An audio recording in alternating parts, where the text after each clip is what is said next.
Okay, this sentence that I underlined in yellow, I feel doesn't really have a purpose because you're using the word those and that, and they mean the same thing, but you're not saying what you're talking about.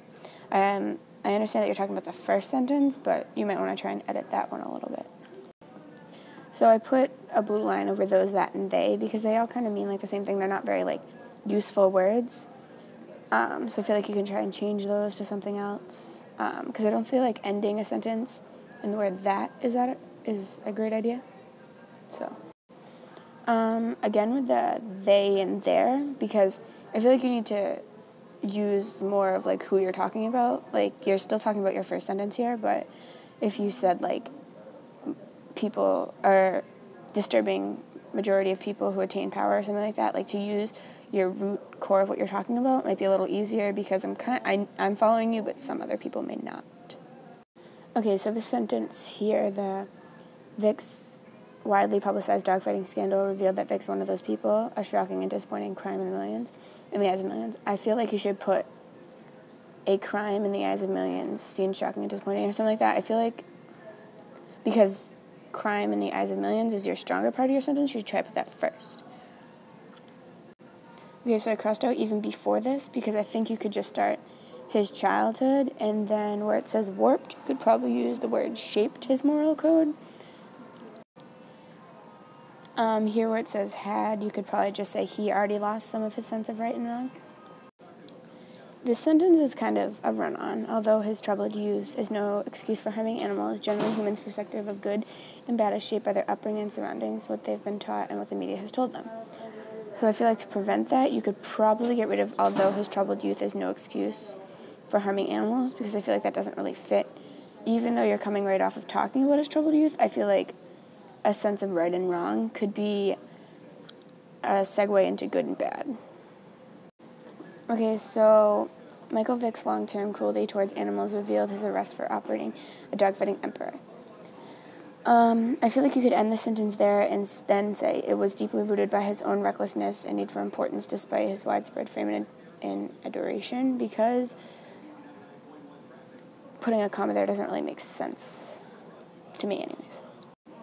I really like that part of your paragraph. I think it sounds really nice. But I would change one thing. Down here you say kids, and I think you might want to say children.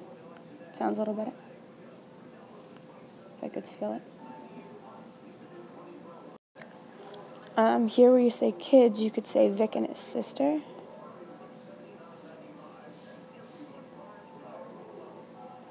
Hardly saw their father. Because I feel like using the word kids, like I know they're kids, but it's kind of like degrading. Maybe not degrading, but not the best word choice. Here you say turning many of the young boys getting involved. So you could say causing many of the young boys to get involved.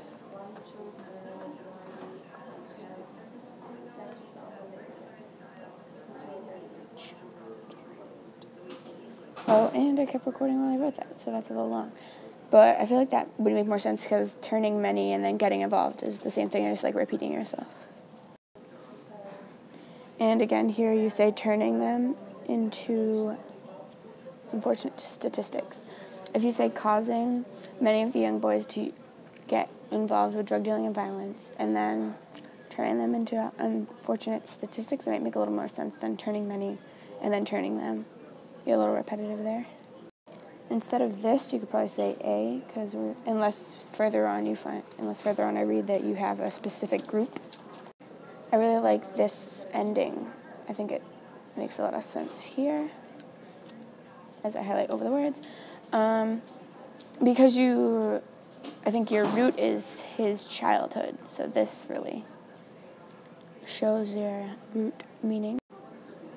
I'm not sure if you're going to be doing it later, but I feel like because you're talking a lot about his involvement, you could probably add that to your thesis or to your main point, that it was also his environment that caused him to become as like crazy as he was, or whatever you're saying there, because you're talking about it so much. And I feel like if you don't talk about it without stating it, people are going to be like, oh, what is she talking about, or something like that. And yep, okay. I think you need to I started this one, but I'm going to continue it because I don't really know what I'm talking about. Oh, so you can talk about how it all started with his childhood. Like, this whole paragraph is about his childhood. And then, if that's based back to your root, that can be like one of your core paragraphs, talking about his childhood. All right, I'm just going to flat out say it. You're talking a lot about his childhood, so I honestly think you need to put that. Because I forget, but I really don't think your thesis had that in there. But since it's such a major part of it, you should think about adding that there. Vic showed behavior problems in elementary and junior high school, often attracting negative attention from teachers and administration. I don't know if where you're going with that is that he also needed attention because he wasn't getting it at home because his family was like, in the projects are like they weren't very good role models for him, but he acted out in negative ways to get that. It's a good point there. I feel like that sentence there is a good segue from his bad actions to his good actions where his mom pushed him to do it. I like that. Good job there, Jessica.